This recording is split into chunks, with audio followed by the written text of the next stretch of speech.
la sabiduría se expresa en actos, en acciones, se expresa en intenciones, pero en el momento, ¿no? Discernir lo bueno de lo malo no puede, y escoger lo bueno en el tiempo oportuno no puede darse en la práctica si no hay temor a Dios de nuestra parte. Imposible escoger lo bueno y no escoger lo malo. Con el temor de Jehová, los hombres se apartan del mal. Las iglesias, dice Hechos, crecían, se fortalecían en el temor de Dios. No podemos, hermanos, ser buenos cristianos sin temor a Dios. Piense un poco en el COVID. El COVID ha producido en nosotros temor. Y por el temor nos quedamos en casa. O sea, el temor no necesariamente es malo, sino que puede ayudarnos a cambiar nuestros hábitos. Y si nosotros aprendemos a temer a Dios en esa misma manera o en más medida que lo que le tememos a la muerte, por ejemplo, nuestra vida va a ir bien para la gloria de Dios. Este padre le menciona a su hijo esta idea. Bueno, vamos a orar, hermanos. Estoy con mi mente que vamos a orar, así que mejor vamos a orar para concentrarnos un poco más todos en este tiempo. Así que traiga todo lo que necesita, su libreta, sus apuntes, su Biblia. Deje todo lo que está haciendo, por favor. Cuidado con estar cocinando. Nada, Señor, ahorita vamos a meditar en la palabra de Dios. ¿Qué le dijo Jesús a Marta? Marta, Marta, afanada y turbada, pero María ha escogido la mejor parte. Así que dejemos un momento otras cosas y enfoquémonos en la meditación de esta mañana. Gracias te damos, Señor, por este tiempo. Gracias por tu palabra. Te pedimos, Señor, perdón porque nuestra mente es frágil y divaga por muchas cosas. En casa, los quehaceres, los hijos, el día de mañana, el trabajo. Uno está probablemente con muchos afanes. Pero Padre, este es el tiempo de tu palabra, y si no le damos el lugar que se merece, estamos cayendo en esta falta que el papá le dice a su hijo: menospreciar la instrucción, la disciplina, el consejo, el castigo de Jehová.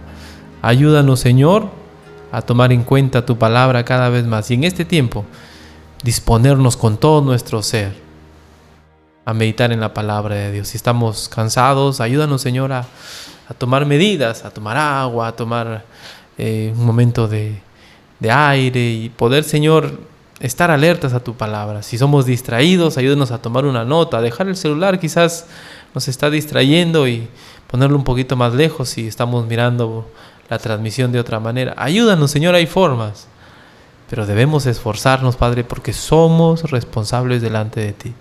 Gracias te doy, Señor, en el nombre de Jesús, nuestro Salvador. Amén. Muy bien, hermanos, vamos a mirar entonces nuevamente este versículo donde estamos reflexionando. No menosprecies, hijo mío, el castigo de Jehová, ni te fatigues de su corrección. Porque Jehová, al que ama, castiga, como el Padre al Hijo a quien quiere. No menosprecies, hijo mío, el castigo de Jehová.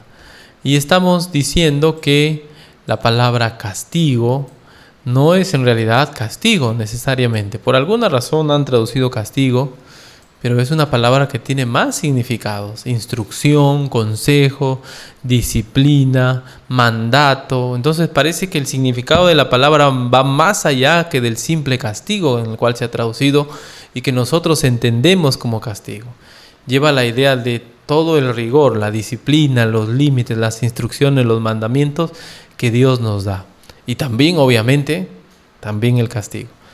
Ni te fatigues de su corrección, decía el pasaje. Y corrección es exhortación, reprensión, cuando estamos como que desviándonos y algo Dios obra en nuestras vidas. Y lo que estamos notando es que este castigo, corrección de parte de Dios es producto de su amor, pero ¿cómo se da en la práctica? Por ejemplo, ahora, ¿cómo es que Dios nos disciplina, nos entrena, nos prepara? Bueno, y hay dos formas en lo que yo encuentro en la palabra de Dios. Uno, la propia Escritura. La propia Escritura es por excelencia la forma en la que Dios quiere entrenarnos, moldearnos, disciplinarnos, como está en este pasaje.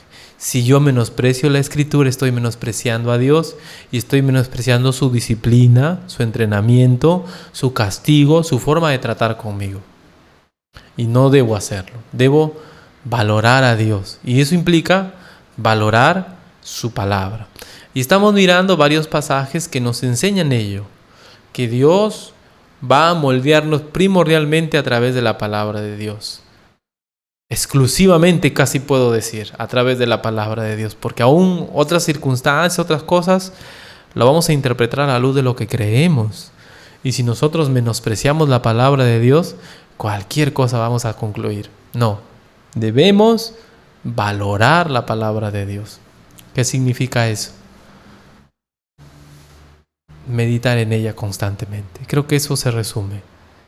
Meditar en ella. Habíamos visto Hebreos 4:12 más temprano, que nos enseña que la palabra de Dios tiene un poder penetrante, muy hondo, que puede penetrar hasta lo más recóndito de nuestro ser. Ahí su poder para cambiar, porque aquello que nos afecta superficialmente, como dicen, nos llega, nos choca y nos rebota. Pero la palabra de Dios, si nosotros nos aplicamos, si nosotros nos proponemos meditar en ella, ella va a llegar profundamente en nuestro corazón. No debe darnos sueño, debe llegar profundamente en nuestro corazón. Hemos visto también que la Escritura es inspirada. ¿Qué significa inspirado? Que es una autoridad. Nuestras experiencias, nuestras propias situaciones un poco, vamos a decir, únicas, con Dios, un sueño, una visión, algo, no es inspirado, no es autoridad. Es algo que le pasó a usted, pero no es una norma para todos. Usted escuchó, vio, puede pasar, no lo sé. No estamos en ese tema. Pero lo que sí quiero decirles es que lo que sea que haya pasado está por debajo de la palabra de Dios, porque la palabra de Dios es autoridad. Pedro dijo, yo he tenido la experiencia de ver a Cristo transformarse, de ver a Cristo con toda su gloria. Cuando oímos la voz del cielo, dice en su carta. Pero a pesar de esa experiencia, tenemos la palabra profética más segura todavía que esa experiencia que yo tuve. Si la experiencia de Pedro era verdad,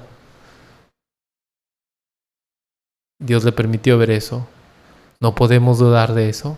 Más seguro que su propia experiencia que él tuvo es la palabra de Dios. Así que esa palabra que es autoridad para nosotros, si nosotros la consideramos como autoridad, porque una cosa es que sea autoridad, pero otra cosa es que nosotros lo aceptemos como tal, entonces va a corregirnos, a enseñarnos, a instruirnos, a redarguirnos, va a completarnos, sea perfecto, enteramente preparado para toda buena obra. Nunca vamos a poder hacer bien la voluntad de Dios si es que no nos sometemos más y más a la Escritura.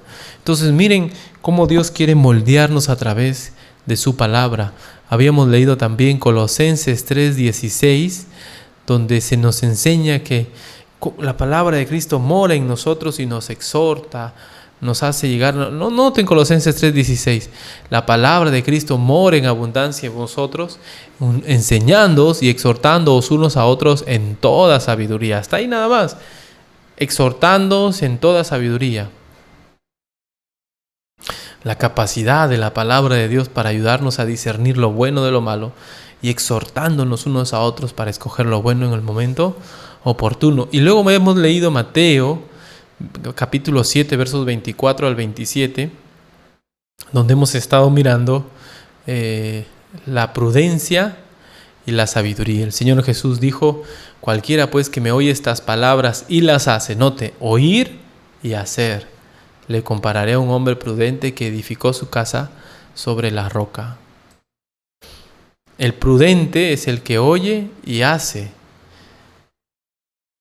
Edifica su casa sobre la roca. El oír no significa que uno está en la roca. El oír la palabra no significa que uno está construyendo sobre la roca, sino el oír y el hacer. Prudencia. ¿Qué significa prudencia? Prudencia viene de la palabra pensar. La palabra que significa usar la frente, froneo. Es la palabra. Y Y la idea es pensar, aquel que piensa, aquel que usa el coco, dice Dios, dice Jesús, aquel que se proyecta. Un profesor decía, la prudencia es la capacidad de pensar de tal manera en todos los detalles para poder lograr la meta. Prudencia, la capacidad de razonar, la virtud que viene de parte de Dios para razonar. Si tú eres una persona que razonas las cosas, que piensas, que verdaderamente reflexionas, esa es la idea, no solo oyes, sino también haces. Y entonces estás construyendo sobre algo sólido. Cuando tú oyes y haces la escritura, estás construyendo sobre algo sólido. Pero el que no las hace, decía el texto, versículo 25, descendió la lluvia, vinieron ríos y soplaron vientos, y golpearon contra aquella casa y no cayó, porque estaba fundada sobre la roca. Pero cualquiera que me oye estas palabras y no las hace, le compararé a un hombre insensato que edificó su casa sobre la arena.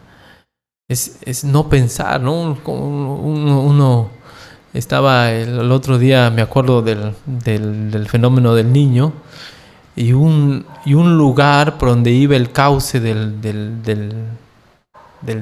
desaguadero, digamos así, de estas aguas.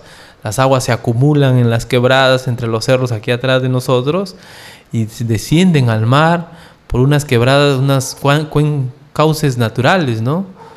Unas cuencas naturales que hay, ¿no? La quebrada tal, la quebrada aquí, esas van hasta el mar. Y recuerdo a gente construyendo allí y uno piensa, ¿cómo pueden construir ahí? ¿No? ¿Cómo pueden construir ahí? Incluso recuerdo una zona que se llamaba en esa cuenca natural, los desamparados de Dios. Así se llamaba el pueblo joven ahí, el asentamiento humano. O sea, ya hasta el nombre predispone como que va a haber algo triste allí, ¿no? Pero claro, o sea, una persona que construye sobre la arena no está pensando bien. Es insensato. ¿Cómo vas a construir sobre la arena? Tiene que haber algo sólido. Tiene que haber algo que ayude a permanecer esa construcción. Entonces, como decía temprano, no importa cuán bonito estés construyendo tu vida, no importa cuán chévere esté y adornado esté tu casa, tu vida, tus pensamientos, tus creencias, si no están basados en la palabra de Dios, si no estás haciendo la palabra de Dios, va a venir la ruina, tarde o temprano, a nuestra vida. Y algunos de nosotros, si somos conscientes de nuestra vida espiritual, debemos reflexionar y darnos cuenta que no hemos oído la palabra y mucho menos la hemos hecho. Si para uno que se esfuerza en hacerlo es complejo, es difícil, porque no somos perfectos y tenemos temor de cosechar la ruina. Imagínense para un cristiano que solo oye la palabra y no quiere hacerla. Somos responsables por nuestra vida espiritual. Si usted está construyendo su casa sobre la arena, si usted está edificando su vida, sus pensamientos, sus creencias, todo lo que usted es sobre la arena, haya usted. Jesús no le puede obligar, no le puede agarrar de las orejas y decir, venga, no sea insensato, construya sobre la roca. No va a hacer eso Dios. Él le va a exponer lo que usted debe hacer y nosotros, usted y yo, somos responsables por oír y hacer. Y si hacemos, somos prudentes. Usamos el coco, pensamos, razonamos, nos damos cuenta de lo que es sus palabras y construimos sobre eso. Entonces lo que hacemos va a perdurar, va a permanecer. Pero si no, tarde o temprano va a venir la ruina. Y no digamos, ya pues que venga, pues no digamos así porque no sabemos cuánta tristeza, cuánta aflicción nos va a causar eso. No sé, yo no puedo medir eso. Solo espero que no nos pase a nosotros. ¿Y cómo podemos remediarlo? Ya lo tenemos aquí la respuesta. Pero cualquiera que me oye dice estas palabras y no las hace, le compararé a un hombre insensato que edificó su casa sobre la arena. Y descendió lluvia, y vinieron ríos, soplaron vientos, y dieron con ímpetu sobre aquella casa. Y cayó, y fue grande su ruina. Su ruina, y fue grande su ruina. Entonces, cada uno de nosotros debe permitir que la palabra de Dios obre en su vida, leyéndola, meditándola, dejando que ella les confronte, preguntando, explíquenme este pasaje, no entiendo, auxilio. No debe causar sueño en nosotros porque es lo que más anhelamos hacer, es lo que más deseamos hacer. Pasar horas, literalmente horas y horas meditando en la Escritura, porque anhelamos construir nuestra casa sobre la roca, aplicarlo a nuestro corazón, lo poco que ya sabemos, con humildad aplicarlo a nuestro corazón, con humildad. Y eso nos va a ayudar. Hechos 20:32. Pablo está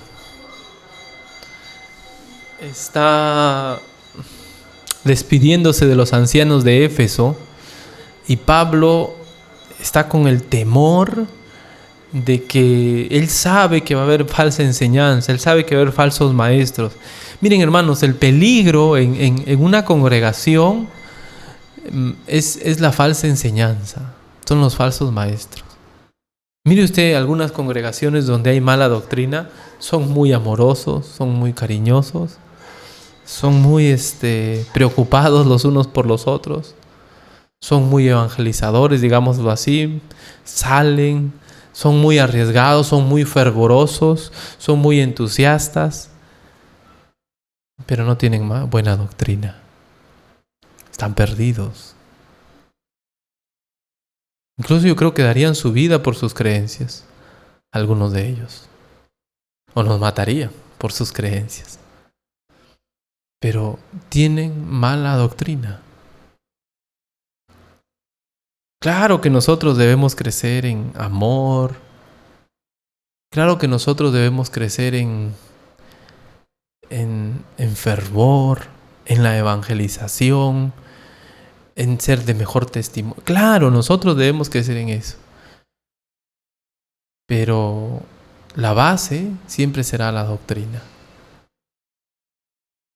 Y Pablo les está diciendo a los ancianos de Éfeso que para poder protegerse de la falsa enseñanza de hombres malos que no tendrán piedad de las ovejas, les dice a los pastores: ahora, hermanos, os encomiendo a Dios y a la palabra de su gracia, que tiene poder para sobreedificaros y daros herencia con todos los santificados. Miren lo que dice: la palabra de Dios tiene poder, pero no cuando la tiene cerrada. Ahora, hermanos, os encomiendo a Dios y a la palabra de su gracia, que tiene poder para sobreedificaros y daros herencia con todos los santificados. La palabra de Dios puede obrar en nuestras vidas, protegiéndonos de la falsa enseñanza, pero no la Biblia cerrada, no la predicación. Bueno, la predicación es importante, es determinante, pero no hay mejor que uno mismo sea confrontado por la Escritura diariamente. Nuestros devocionales, nuestros tiempos de lectura.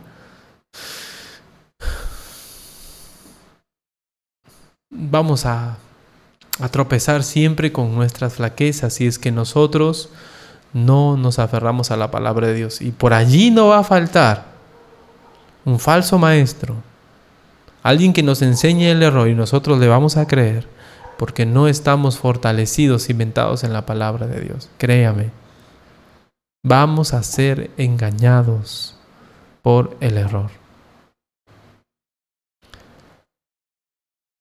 no es que uno va a ser alimentado a la fuerza, no. Uno tiene que entender.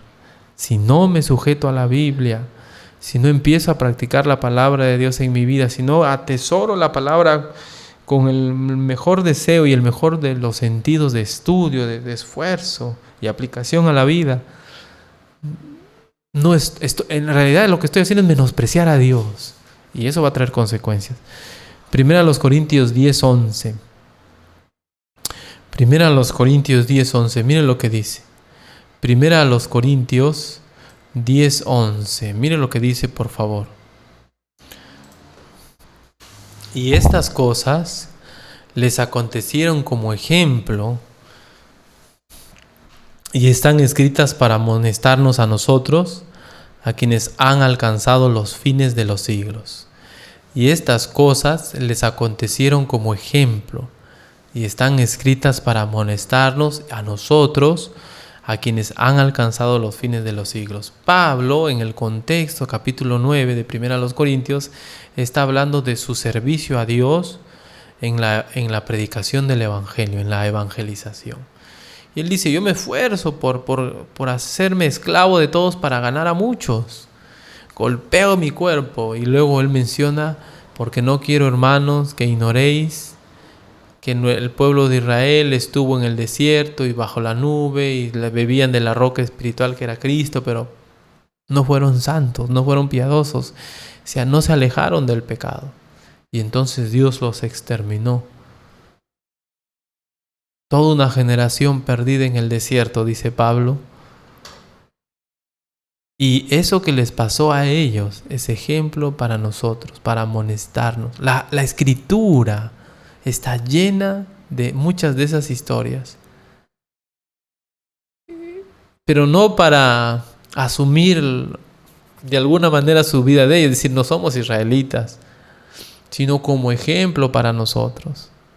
Las cosas que están escritas en la Biblia y las que les pasaban a esas personas nos deben llevar a reflexionar en nuestra vida espiritual para que no nos ocurra esto de ser eliminados del servicio. Pero si menospreciamos la palabra de Dios, si dejamos la palabra de Dios, no vamos a poder servir a Dios apropiadamente. Debemos contemplar. Lo que esté en la Escritura me va a servir a mí. ¿Cómo entonces no voy a valorarla? ¿Cómo entonces no voy a atesorarla? ¿Cómo entonces no voy a quererla? ¿Cómo entonces no voy a amar a Dios?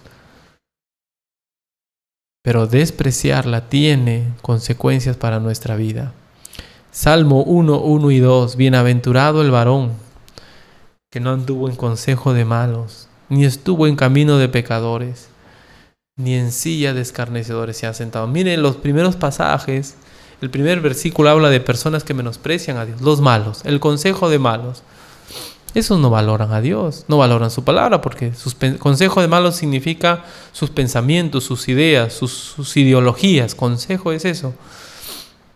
Ellos no van a aprobar a Dios. Ni estuvo en camino de pecadores, el estilo de vida, ni en silla de escarnecedores se ha sentado. Aquellos que en su soberbia, en su orgullo, ya se ponen a dar cátedra. La palabra silla lleva la idea de alguien que ya no está para que le enseñen, sino para enseñar. Entonces ya no aceptan nada. Versículo 2, sino que en la ley de Jehová está su delicia, y en su ley medita de día y de noche. Feliz aquel que no está abierto a esas ideologías malas, o está practicando, viviendo en la forma como andan los pecadores, o es soberbio, ya no se deja enseñar, es un escarnecedor. Bienaventurado aquel que medita en la ley de Jehová. La palabra de Dios se te va a quedar si tú meditas en ella. No es mi testimonio, es el testimonio de mucha gente que no necesita memorizarla, sino pasar tiempo en un pasaje, y el pasaje termina compenetrándose con uno. Y uno no se lo memoriza, no lo diré exactamente igual, pero se queda el pasaje, se queda. Bienaventurado, feliz. Ustedes conocen el resto del Salmo, ¿verdad? Será como árbol plantado junto a corrientes de aguas, que da su fruto a su tiempo y su hoja no cae. Un árbol saludable junto a corrientes de aguas, fruto a su tiempo, no se retrasa, ¿no? Acá al frente yo tengo un platanito que no soy tan fiel en regarlo y se retrasa su fruto, se afecta. No es un árbol que necesita mejor cuidado. La Biblia dice que aquí que nosotros, si amamos la palabra de Dios y meditamos, vamos a ser un árbol saludable, frondoso, ¿no? Y su hoja no cae. No vamos a experimentar sequía, vamos a estar siempre verdes y produciendo frutos. No así los malos, que son como el tamo que arrebata el viento, dice el Salmo. Por esto no se levantarán los malos en la congregación de los justos. Porque Jehová conoce el camino de los malos, mas la senda de los... Porque Jehová conoce el camino de los justos, mas la senda de los malos perecerá. ¿Ve? Meditando en el Salmo se nos queda. Nunca hemos hecho el intento de memorizarlo, pero se nos queda la mayor parte. Internalicemos la palabra de Dios, meditando en ella, tratando de entenderla, y ese entendimiento nos va a ayudar a transformar nuestra vida. Moldear, disciplinar, formar. Eso es lo que quiere hacer Dios con nosotros por medio de su palabra. Salmo 119, 1 y 2. ¿Con qué limpiará? Bienaventurados, los perfectos de camino, los que andan en la ley de Jehová. Bienaventurados los que guardan su testimonio y con todo el corazón le buscan. Bienaventurados, felices los que se dejan moldear por Dios a través de su palabra. Dichosos los que con todo el corazón.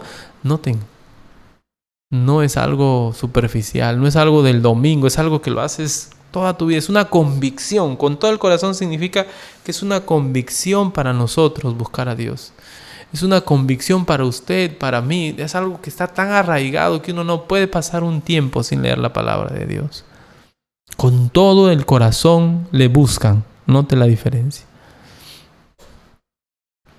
Salmo 119, versículos 9 al 11. ¿Con qué limpiará el joven su camino? Con guardar tu palabra. El molde de Dios a través de su palabra. Con todo mi corazón te he buscado. No me dejes desviarme de tus mandamientos. En mi corazón he guardado tus dichos para no pecar contra ti. Este salmista quiere que Dios obre en su vida. Él está dejándose moldear con la palabra. Y noten el esfuerzo. Versículo 10. Con todo mi corazón te he buscado. Nadie le está obligando. Él no llega y tira su Biblia. Él la lee, la medita. No me dejes, Dios, desviarme de tus mandamientos. No quiere salirse del molde de Dios. Versículo 11. En mi corazón, en el lugar que controla toda mi vida, he guardado tus dichos para no pecar contra ti. Siempre guardamos en el corazón aquello que es importante, las convicciones. Y si es una convicción, los dichos de Dios para nosotros, obviamente no vamos a poder ir en contra de ello. Salmo 119, versículos 65 al 67. Había anotado este pasaje porque me parece interesante. En cuanto al tema, bien has hecho con tu siervo, oh Jehová, conforme a tu palabra. El salmista está diciendo, Dios, tú has obrado en mi vida. Versículo, conforme a tu palabra, versículo 66. Enséñame buen sentido y sabiduría, porque tus mandamientos he creído. Y el 67, note lo que dice. Antes que fuera yo humillado, descarriado andaba, mas ahora guardo tu palabra. Cuando uno no quiere y no valora la palabra de Dios y la desprecia, está andando en soberbia. El salmista dice, antes que fuera yo humillado, descarriado andaba. La soberbia nos lleva a andar por otros caminos. Humillémonos delante de Dios. ¿Qué significa eso? Cojamos la Biblia para nosotros, no la cerremos, meditemos en ella constantemente, seamos esforzados en leer la Escritura. Ayer un joven, estábamos en el discipulado y ayer en la tarde un joven, en la tardecita tenemos discipulado, trajo su Biblia y me dijo, esta es la Biblia de mi mamá. Esa Biblia estaba, la pasta de esa Biblia estaba oscura, las hojas son blancas, pero la pasta, la parte del lomo que se ve, el borde de la Biblia, estaba oscuro. Este es el linario y aquí estaba oscuro. Y por dentro esa Biblia estaba, sus hojas estaban gastadas, manchadas por todo lado, lleno de lapicero, con comentarios anotados. Esa Biblia estaba pintada con amarillo. Esa Biblia estaba pero un poco desconchinflada, así media deforme, rota la pasta un poco. Y yo le digo a este joven, ¿ves? Tu mamá ha sido una creyente que amaba la escritura. Toda su Biblia está pero recontra usada. Cuando la Biblia está nuevecita, probablemente es una posibilidad es que no la estamos usando mucho. Puede ser que nosotros tenemos otra manera, ¿no? Por ejemplo, a mí más me agradaba meditar aparte, tener un cuaderno, anotar y escribir y no marcar la Biblia mucho. Si es así, amén, ¿no? Pero ¿cuántos de nosotros, hermanos, tenemos el hábito de meditar en la Escritura? Dios quiere moldearnos, Dios quiere humillarnos delante de Dios. Volviendo a este ejemplo de esta hermana, yo recuerdo haber hablado con esta hermana y esta hermana me compartía que siempre ella meditaba en la Escritura antes de dormir y se quedaba pensando tanto en los pasajes que a veces eso le asaltaba en sus sueños, ¿no? Esos pasajes. Y ella sentía como que Dios le hablaba, ¿no? Imagínense estar tan compenetrado con la Biblia que lo último que hacemos en el día no es ver nuestro celular, no es ver la televisión, es meditar en la palabra de Dios. Qué tremendo, hermanos. Debemos esforzarnos. Debemos esforzarnos por reflexionar en la palabra de Dios diariamente. ¿Por qué no nos proponemos que lo primero que vamos a hacer en el día va a ser meditar en la Escritura? ¿Por qué no nos proponemos que lo último que vamos a hacer en el día es también meditar en la Escritura? Pagamos la tele, en nuestra vida personal, nadie tiene por qué saberlo, y delante del Señor, día y noche meditamos en ella. Bienaventurados vamos a ser. El salmista dice: bien has hecho con tu siervo, oh Jehová, conforme a tu palabra. Enséñame buen sentido y sabiduría. Quiero saber qué es lo bueno y qué es lo malo y escoger lo bueno apropiadamente, porque tus mandamientos he creído. Y antes que fuera yo humillado, descarriado andaba, mas ahora guardo tu palabra. Dios moldeó la vida de este salmista a través de su palabra, pero él tenía que humillarse. Que Dios nos ayude, hermanos, a humillarnos, a no ser soberbios y a depender más de la palabra de Dios. Que nuestra Biblia sea una Biblia que usamos. Quizás no lo vamos a pintar, quizás tenemos otra forma, pero sea cual sea la forma, que la usemos, que meditemos en ella, que pasemos tiempo en ella. Eso no nos va a quitar nadie.